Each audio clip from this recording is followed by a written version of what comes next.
Ya Bapakku, jikalau sekiranya mungkin, biarlah cawan ini lalu daripadaku. Tetapi jangan seperti yang ku kehendaki, melainkan seperti yang Engkau kehendaki.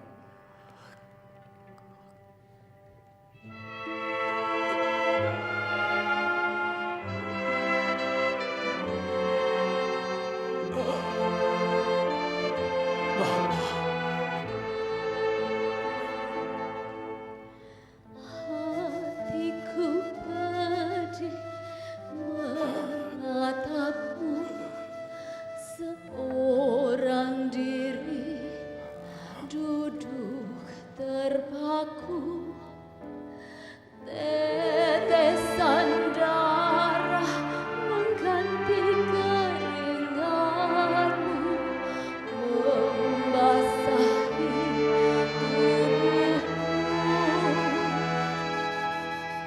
Tak tahan hati untuk langkahkan kaki, mendekati dan mengusap bahumu.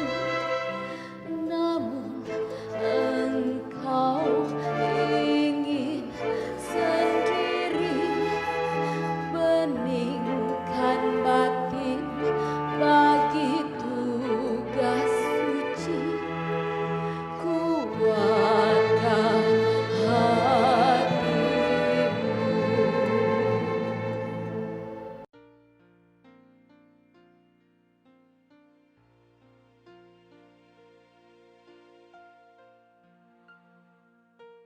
Saudara-saudariku yang terkasih dalam Tuhan, berkah dalam.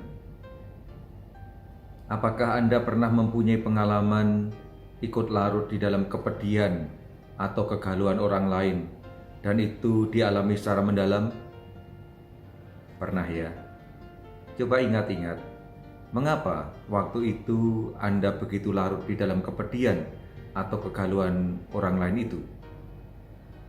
Saya yakin karena Anda memiliki ikatan batin yang sangat mendalam, memiliki ikatan emosional yang cukup kuat dengan orang itu, sehingga bisa ikut merasakan apa yang dialaminya. Hal ini mudah sekali terjadi antara seorang ibu dengan seorang anak yang pernah dikandungnya.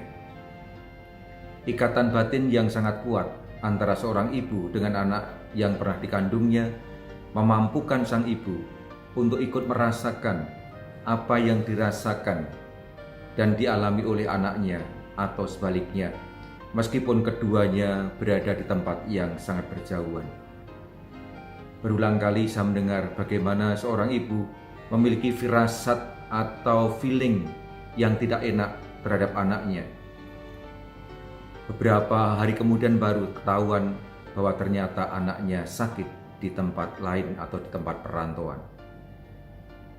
Ini pula lah yang terjadi pada Ibu Maria karena dia sangat dekat sekali dengan Yesus putranya. Ibu Maria memiliki kedekatan batin yang sangat luar biasa dengan Yesus putra kandungnya sendiri.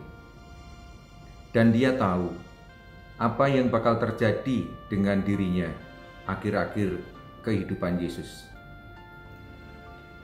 Ibu Maria paham bahwa akhir-akhir kehidupan Yesus banyak diwarnai oleh ketegangan karena berbagai macam penolakan, baik dari orang-orang Farisi, ahli-ahli Taurat maupun tua-tua Israel. Berbagai macam tuduhan dan dakwaan dilontarkan melawan Yesus supaya bisa menangkap, menjerat, dan akhirnya menjatuhkan hukuman mati kepadanya. Bunda Maria yang mengikuti perjalanan hidup Yesus dari waktu ke waktu paham betul akan apa yang bakal terjadi dalam waktu yang dekat, yakni sebuah kematian.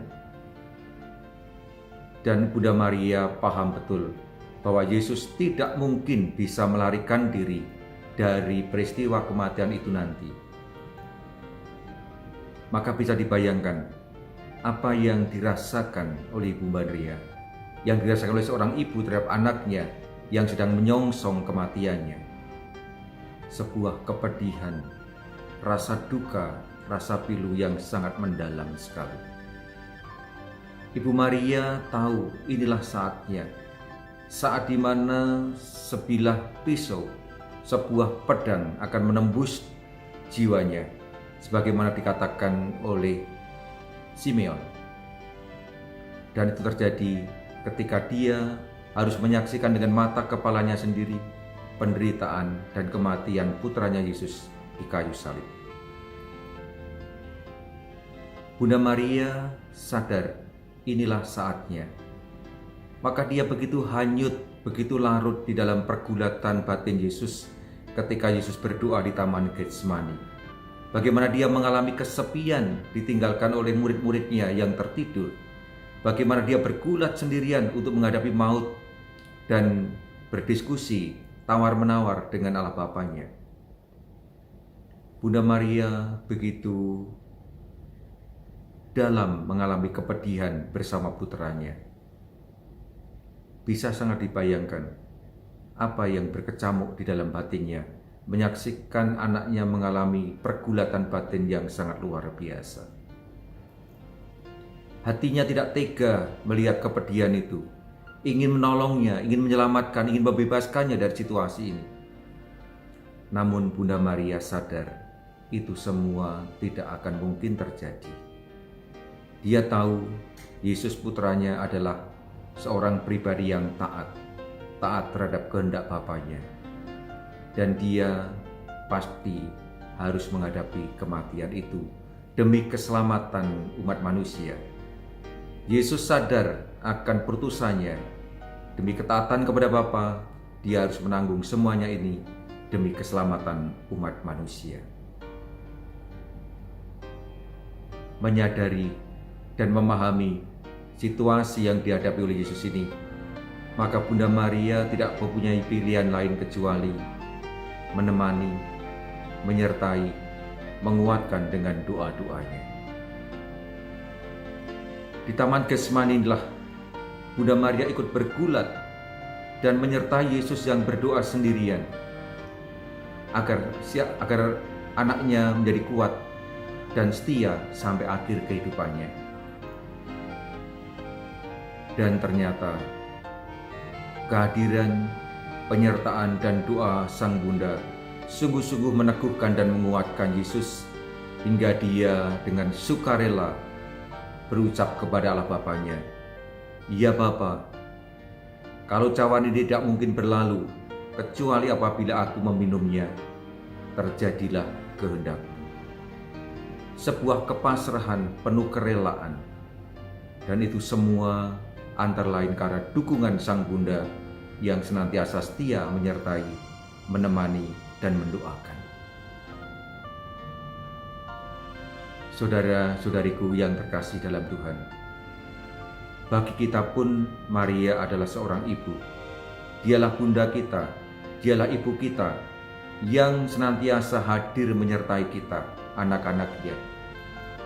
Ia seorang ibu yang sungguh mengerti dan memahami pergulatan batin kita, anak-anaknya. Ia seorang ibu yang senantiasa merasakan kegelisahan kita, ikut menanggung penderitaan kita, ikut merasakan apa yang kita rasakan dan kita alami. Dia seorang ibu yang setia menemani kita, menyertai kita dengan doa-doanya, supaya kita tetap setia sampai akhir kehidupan kita masing-masing. Kita mempunyai pengalaman sendiri-sendiri. Bagaimana ketika kita mengalami kepedihan, mengalami kesulitan, kita lari kepada Bunda Maria, memohon pertolongannya. Dan karena doa Bunda Maria, karena perlindungannya dan penyertaannya, kita semua mengalami kegembiraan, mengalami ketenangan, dan akhirnya sungguh-sungguh bisa menghadapi situasi kehidupan dengan penuh syukur. Karena itu saudara-saudariku yang terkasih, sudah selayaknya lah kita senantiasa lari kepada Bunda Maria dan melalui perantaraannya berdoa kepada Tuhan. Dialah ibu kita yang amat setia untuk menemani kita, menyertai kita, menguatkan kita, melindungi serta mendoakan kita agar tetap setia sampai akhir. Semoga dalam perlindungan Bunda Maria, kita selalu ada dalam genggaman Tuhan. Murid-muridku, tidakkah kamu sanggup berjaga-jaga 1 jam saja dengan aku? Bangunlah dan berjaga-jagalah.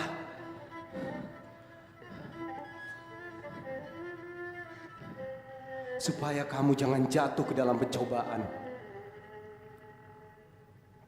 Roh memang penurut,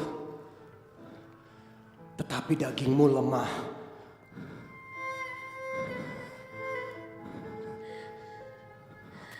Tangis menggelora di batin ini.